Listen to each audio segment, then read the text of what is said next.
Hello, beautiful ones. Today I'm going to be with my cheesy little microphone, like all of these influencers out there.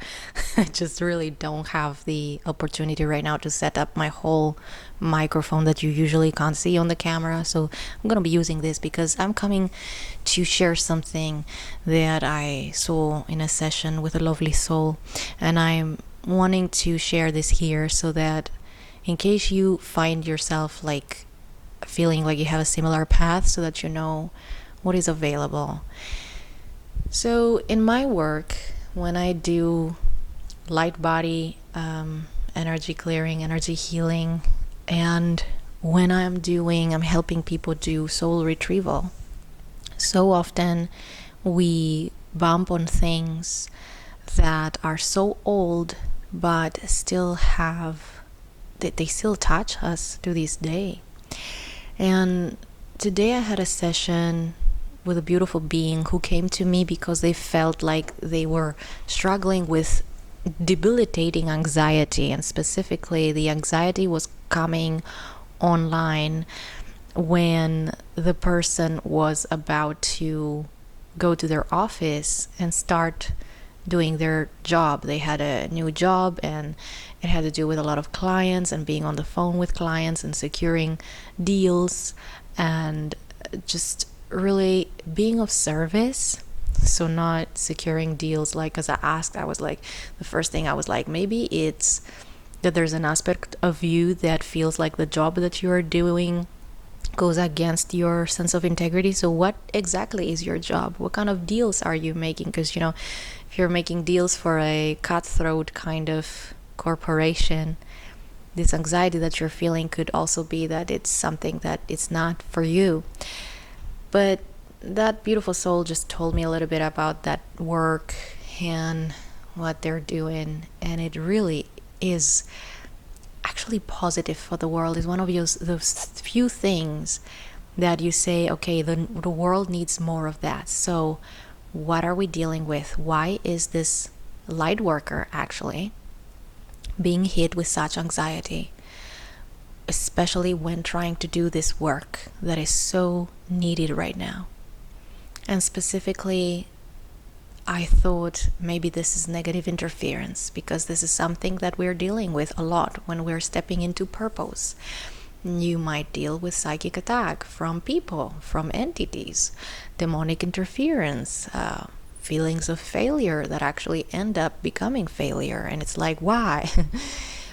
But what we discovered with this beautiful soul was that there was an actual soul binding that was disallowing them from going ahead and doing what needs to be done. So I guided them through a soul retrieval situation.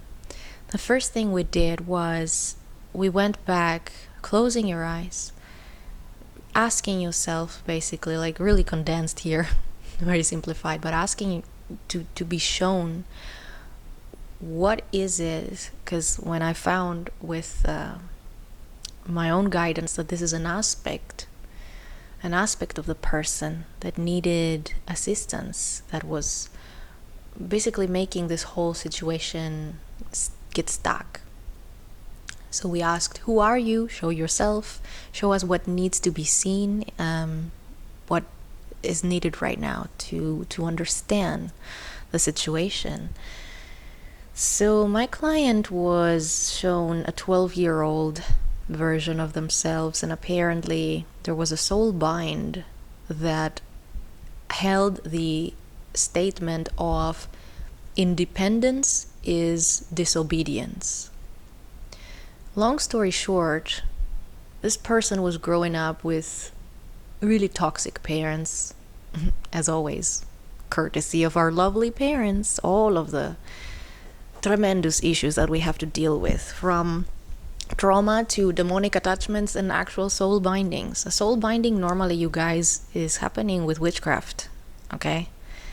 So when I heard about soul binding, like literally their spirit team was kind of like putting these words in my mind. I was like, soul binding? Did something happen to them? And I was like, oh, it's by the parents. I'm like, by the parents? Were the parents magicians? sometimes it's not through actual occult rituals that curses and bindings are placed on individuals, on beings of the light, but it is through demonically possessed or negatively weaponized parents or lovers or whatever. And these people, they put curses and bindings and blockages on other individuals, and for the other individual to take it on, all it takes is to just make them feel guilty enough, and they're just going to consent to it. They're just going to let it in. So we have to be very, very awake and keep our wits about us when someone tries to force emotions on us, make us feel a certain way. We need to be very clear about what is ours and what is not, because these weaponized emotions, this is the first thing, it opens a hole in the auric field, in the light body, and from there everything can come in. Anybody, even if they are not a magician, they can put a soul binding on you.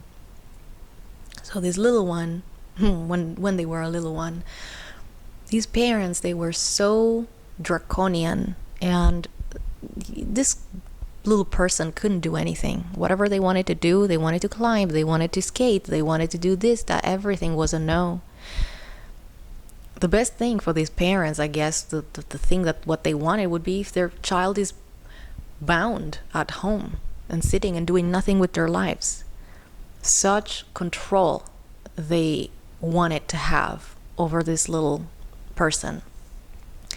And so anything that this little one was doing to assert or experience independence, even during play, it was always squashed and controlled and terminated and punished, so much so that the message and the binding took root that independence is disobedience.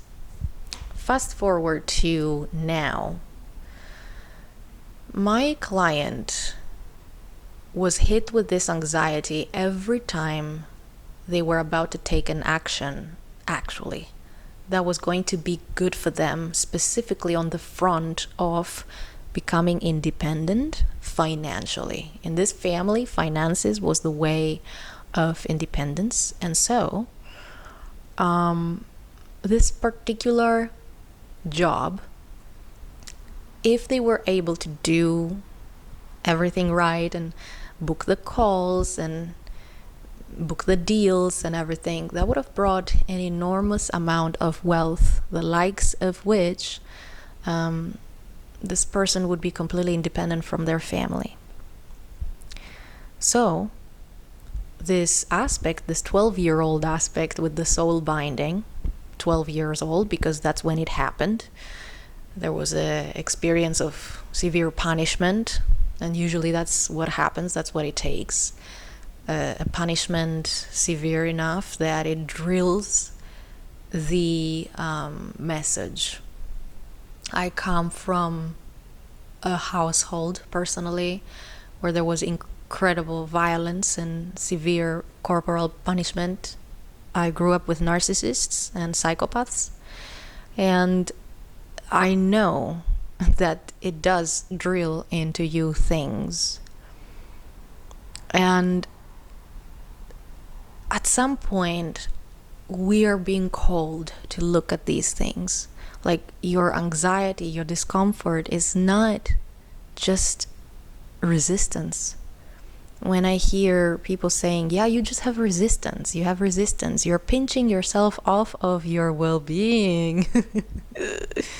I love Abraham Hicks, but sometimes they have said things that gloss over some very serious spiritual situations that need clearing rather than just soothing words.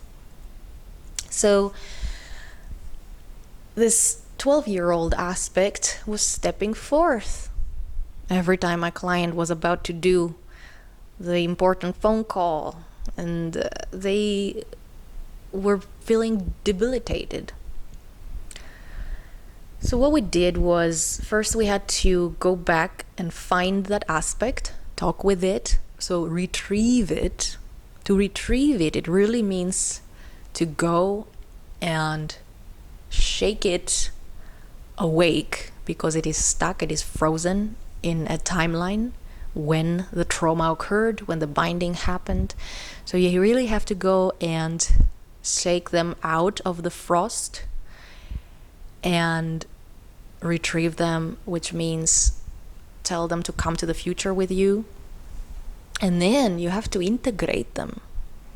And integration is like, different aspects will need different things from you. So you really have to have a dialogue with them. And this is a process that I guide with my clients. And what we did, and I recommend you to be checking if you are doing shadow work, if you're doing retrieval as a self-practice, when we are clearing aspects, check always for soul bindings, for curses and hexes, and check for demonic attachments. I cannot tell you how many parts actually are stuck where they are stuck, because this stuckness is like an agreement, like a contract or a soul bind in this case. There's always in such cases, and in curses, which by the way, I've seen lots of curses. I've had lots of curses myself in childhood by my mother, who was always losing herself when she would get angry, and she would scream death curses at us children. And someone would have said, it's just in a moment of anger. No. I've had to clear a bucket load of death curses off of me from my own mother. You can always forgive the people because you understand that they are not themselves when they become dark portals for demonic entities. But it is what it is, and I've had to carry this whole journey of rehabilitating myself. So I have seen this very often. And when there's curses also, and bindings and agreements, there's always a demonic that is keeping the agreement or the curse or the binding in place. That's why when you try to clear it, or when the person tries to actively, like consciously with their mind, they try to, I am going to make a change. I understand that I don't have a reason to feel debilitating anxiety when I try to book new clients. So I understand that this is all in my mind, and I'm just gonna fight it and go and do it. You're gonna be psychically attacked. The anxiety, the depression, it's gonna get so bad you will not know what hit you. If you are strong enough and you go through it, you might get sick. Suddenly you might have like a crazy illness, or maybe something happens, your home catches fire, anything, whatever, to derail you. That's warfare that takes place because you are going against an agreement, a contract that is still being upheld and enforced by the entities. So you have to do not only the shadow work to allow you to do the soul retrieval for that aspect, but you also have to evict, not evict. You have to evict and command to transit these demonics. Sometimes it's not demonics, it's earthbound spirits. Sometimes it's ancestors. Sometimes it's archons. I cleared for myself yesterday some soul contracts, pre-birth soul contracts that I had been manipulated into by those beings that we call archons.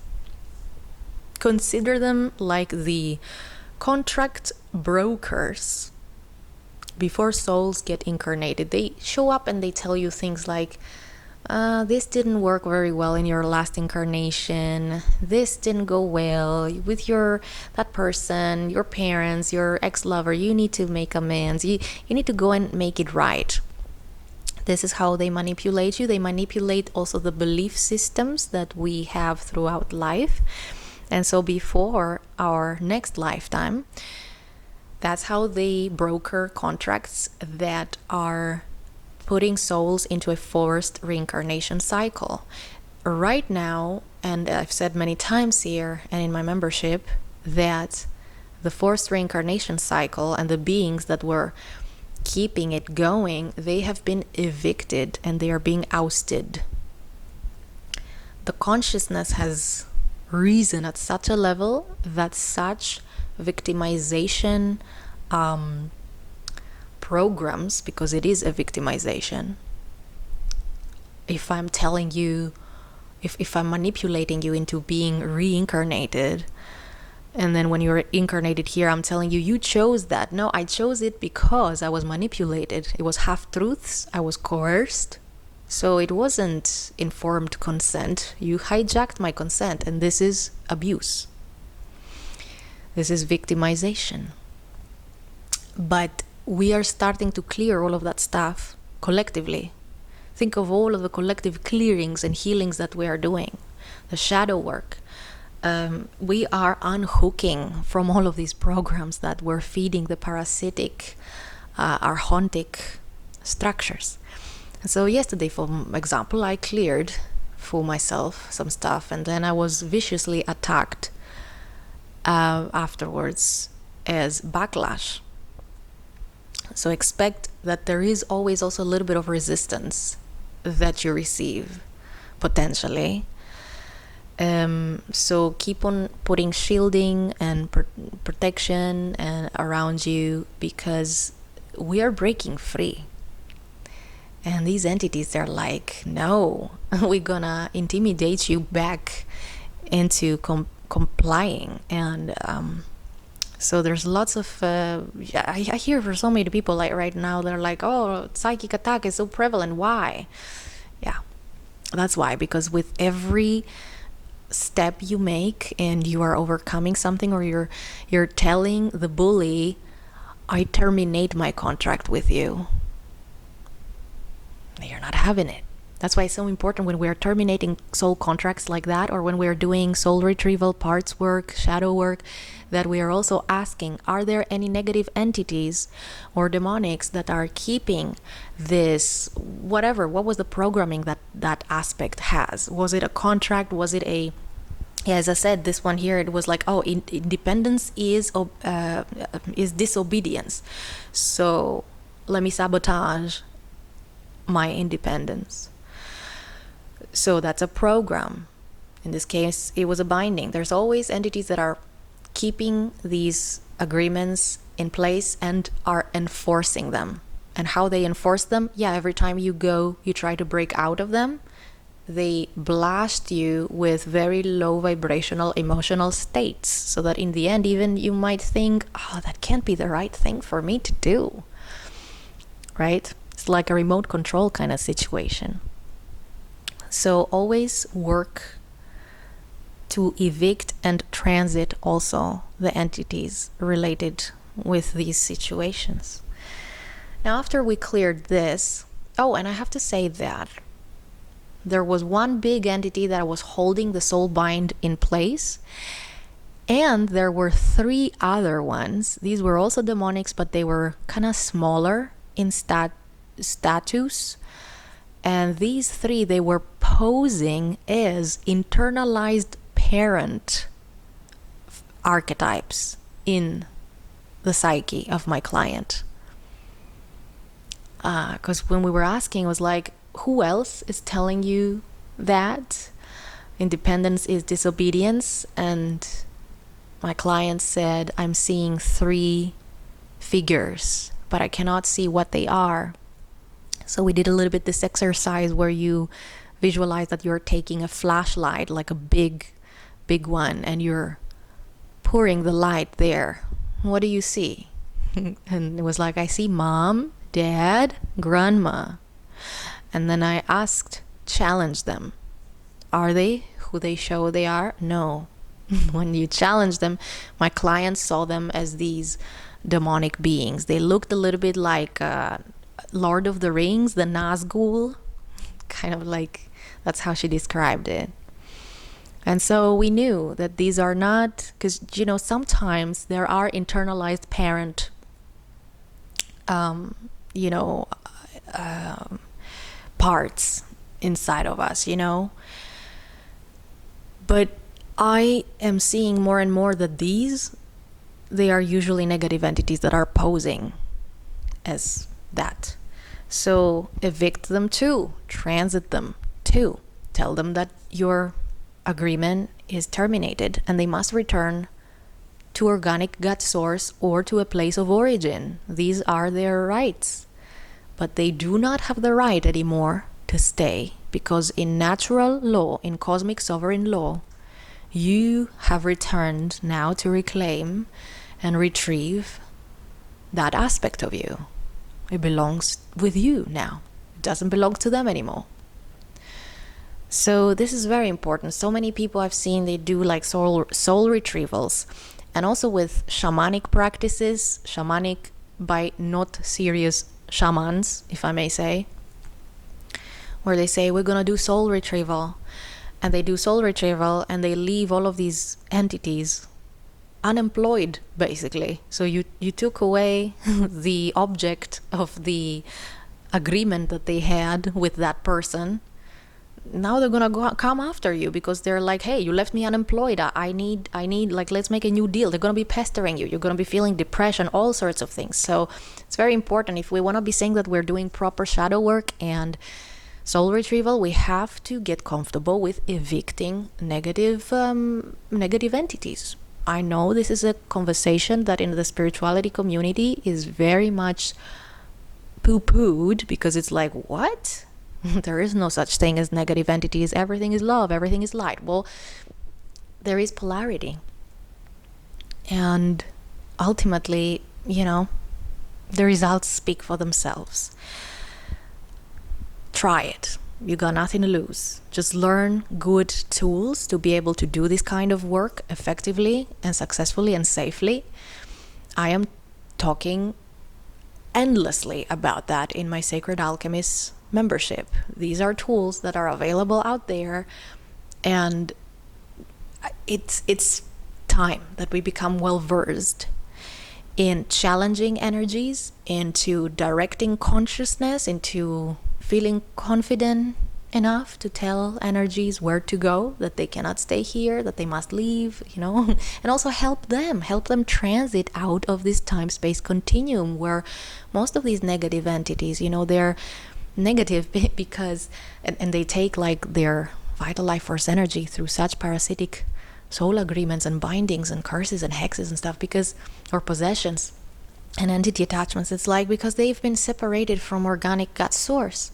They don't remember, or they don't realize that, you know, you can always go there. Did you know you could be free? And so in a way, you're also helping them when you're doing this work, okay? So it's not always all combative and stuff like that. Sometimes that you actually, you know, you also help clean up the place also from misplaced entities. And so I hope everybody's doing all right, and that this little story here serves as food for thought. I wish you much success with your own personal healings, and if you need any personal assistance, you will find me on my website, elinasalchemy.com. And on the 26th of September here in Germany, I'm going to be doing at a crystal shop a pendulum dowsing workshop. It's going to be in German. So if you're German speaking and you're in the area, pop by. And if you want to learn pendulum dowsing, all the infos are on my website. So I will see you soon. Goodbye for now.